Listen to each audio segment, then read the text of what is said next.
Yep.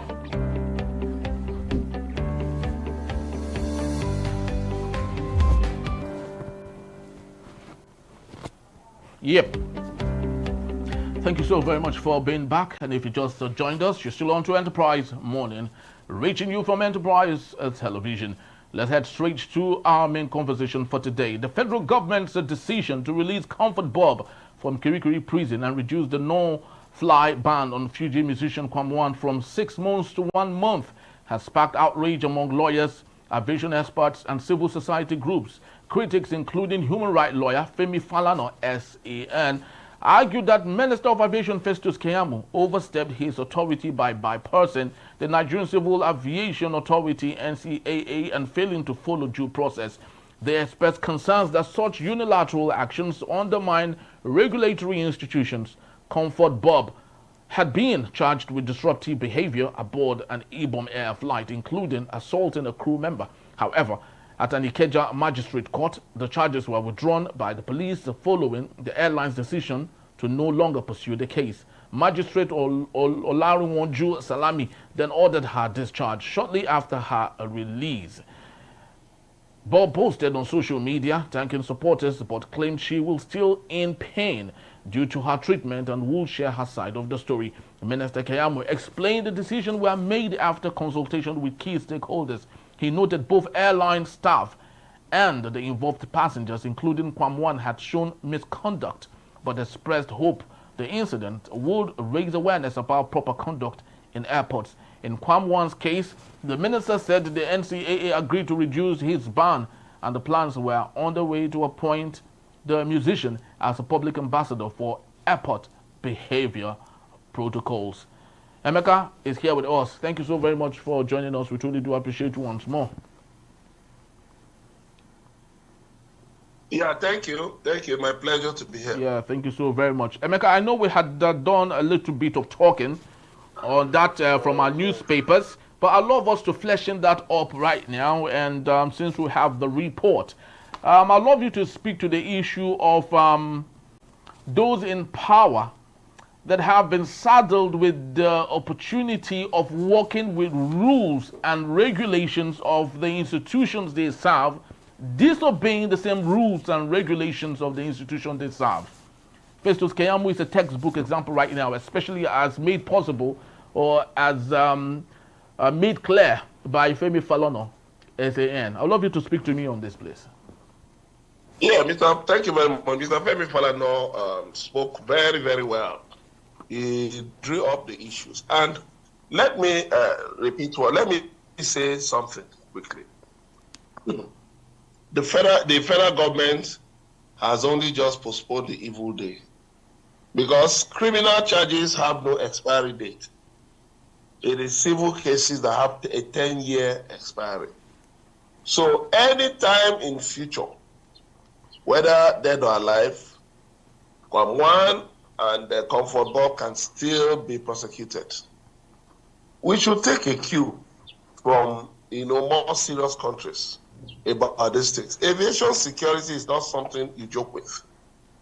So if you are looking for a way to protect Kwam and all of that, you only just expose the nation to ridicule.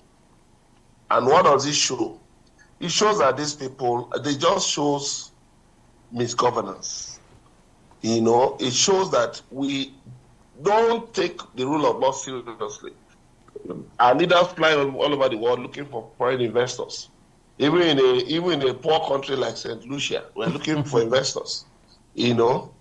Whereas one of the things that investors look for is, adherence to the rule of law, good governance. But a situation where people can be let off the hook, and these things are on the internet. You expect people to come to a lawless country? You expect people to come to a failed state? You expect people to come to a country where brigandage is rewarded with something as exalted as a position of an ambassador for good values, an ambassador for upright conduct? We must be joking. We can continue to waste money junketing all over the world looking for foreign investors. serious investors will not come here. It's only briefcase investors who will be trooping in, put in money, push up the stock market, push up the capital market, the money market, and then when they get to saturation level, they withdraw their money and run away. That's it. That's why you see the government, boasting about the figures from the capital market and the money market. Those things are not long lasting. They come and they go up and down. But what do we have in our manufacturing sector? Poor performance. In different sectors, poor performance. So what we need to do is to ensure that we obey the rule of law. We respect the rule of law. That is what places us in the committee of nations that possess quality leadership. Thank you. Thank you so very much, Emeka. But let's give it to the Federal Airport Authority of Nigeria and every other related sister agencies within that ecosystem. In the last a decade plus, we have not had any sort of air mishaps that's of dangerous status in Nigeria, which means that there's something we are doing well that others need to learn. Just a couple of days back, Emeka, we lost the Ghana aviation sector had a mishap. A minister and 6 other people lost their lives. In Kenya, I love to believe, one of those East African countries, there were equally a mishap here and there. India, remember, the Boeing aircraft that crashed. So what do you think exactly that we have gotten right in that particular space before we even talk about other skirmishes here and there? No. Let's not try to obfuscate the reality. Facts are sacred. Yes, we've had a safe flying period sometime. Yes. But you see, it is the cumulative effect of work done across different administrations over recent years. So we cannot just say that this thing happened overnight. We've also had newer investors in the field who came in with newer aircraft. The fact that Air India, the matter is still being investigated, so we cannot use that. We cannot use that to talk about safety. Helicopters have crashed in Nigeria. Did we go? Did others come bashing us across the head with a baseball bat that we had crashes? But the thing is this: every serious country tries to ensure safety in its aviation sector as much as possible. That aircraft can go for the usual checks. But we had near misses. In recent times, we had near misses. Was it not just the other week that an aircraft veered off the wrong way? We've had issues. Even, we've had issues, but thankfully, they did not result in crashes. So what we need to do is not to be boasting about it. It is a proper thing to do. And when you do the proper thing, don't go, don't constitute yourself into a public nuisance by trying to appropriate that as an achievement. Because it's not an achievement in any way to have a poor safety record. It's not an achievement. What is proper is that an aircraft should take off and land safely. And it will do your economy good. Most times, when an aircraft takes off, your citizens will be on board. So you should place the safety of your citizens, make it paramount. And then you'll be taken seriously. So I think citing those examples, they too will cite our own examples. They will cite our own examples. Was it not some months ago that an aircraft carrying some oil industry personnel crashed in Niger Delta and killed everybody? So I mean, we need to lower. We need to guard our expectations so that we don't ridicule ourselves. Thank you. Very true, Emeka, because if we take a look at our aviation infrastructure, currently Nigeria has about 31 airports, 92 airstrips, 131 heliports, and currently we have 13 scheduled commercial airlines with 91 aircrafts in Nigeria. Unfortunately, half of that 91 are grounded, which is why lots of destinations cannot be taken care of because of the low performance of the 13 commercial airlines doing this. Emeka, before now, we used to have more than this number. And because of that, the price of services were a little bit better. There used to be a time when from Lagos to Abuja was 50,000, and Nigerians thought, wow, we've reached Uhuru. But now things are not the way it is. It is. Can you explain to me why this is so? Because we're talking about our aviation ecosystem now, and everything counts. I didn't get your question. Yes. So my question is that currently in Nigeria we have about 91 aircraft with 13 commercial airlines. Unfortunately, 91 of those aircraft are grounded, which means they cannot be used, which is equally affecting the destinations that they should go to. I'd love you to speak to me. What do you think could be the reason why we have deflated with respect to our services in the space? The economic downturn is to blame. I mean, the economy, the purchasing power of Nigerians has gone low. I mean, before the removal of fuel subsidy and the floating of the naira, people earning an average of 100, 200,000 could actually travel. They could take trips by air. They could travel abroad. I mean, not so long ago, 10, 15, 20 years ago, you know, people, junior level people in various establishments were able to travel abroad on holiday. They were able to afford a visa, they were able to afford a ticket and to pay for their stay abroad. Well, look at what has happened. The naira has been devalued by more than 1,000%. Purchasing power has gone down. Even the parity, purchasing power parity of the naira has gone down, even below that of the CFA, which is being used by our neighbors, 17 African countries, including our neighbor, all our neighbors. So, what do we have here? We have a poor economy. We have investors in the airline industry. I think we have to praise those who have stuck their neck into that industry, because it is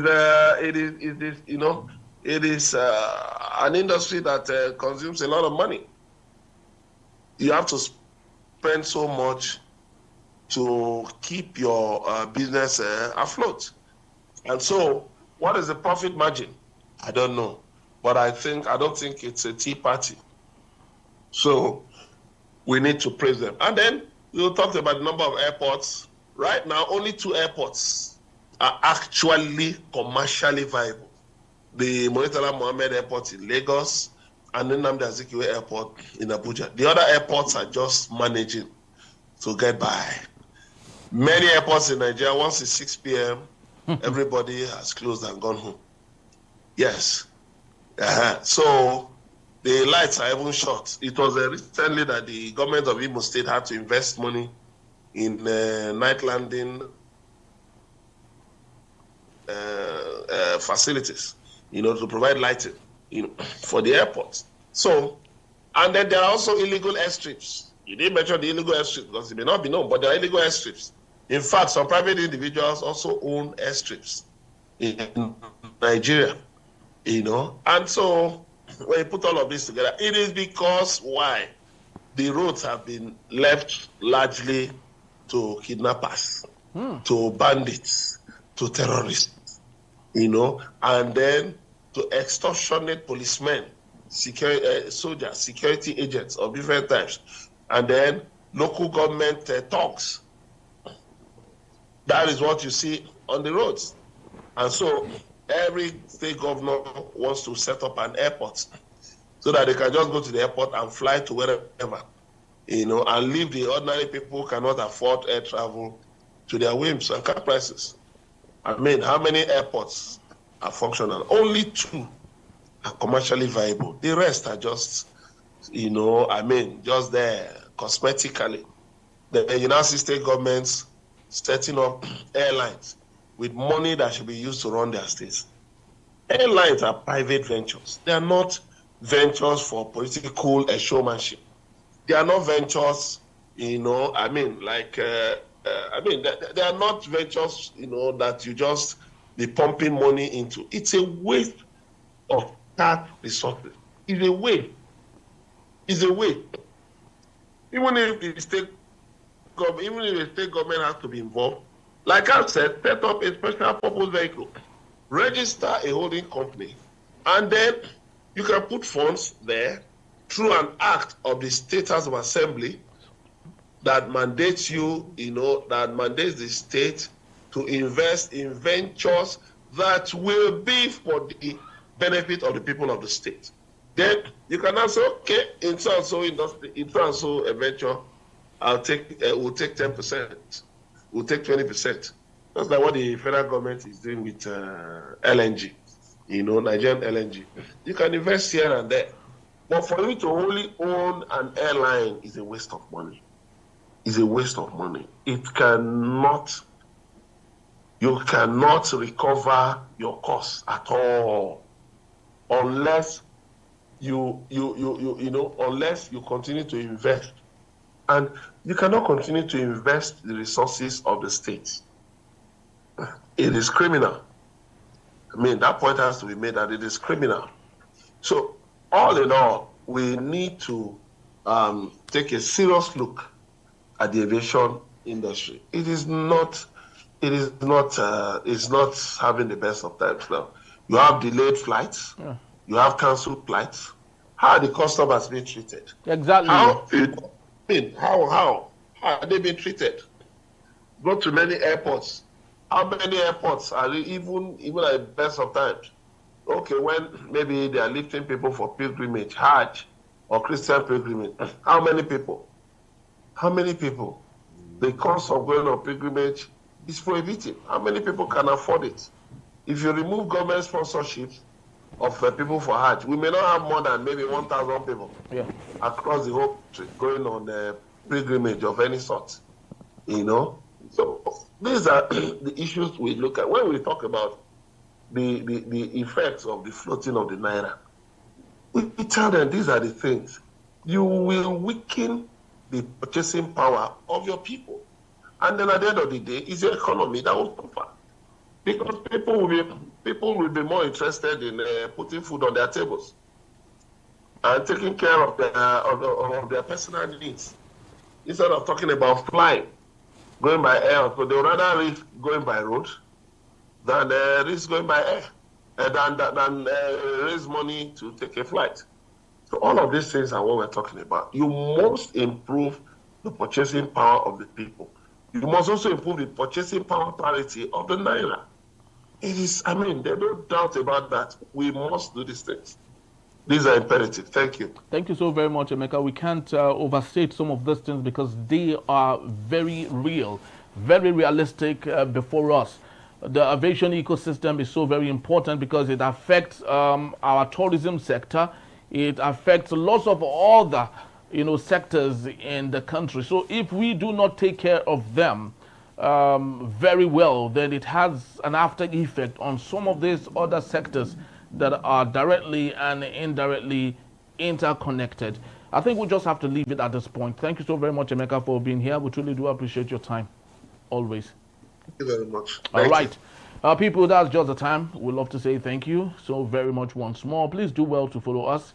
You can see us at enterprisetvnews.com. You may equally like, comment, and follow us on all our social media platforms at Enterprise TV7. I am Henry Igwebike. On behalf of the entire team of Enterprise Television, we say thank you for joining us, and we'll see you soon. Bye-bye. Kwam. Okay, Emeka. Yeah, thank you very Oh, sure. much. So I just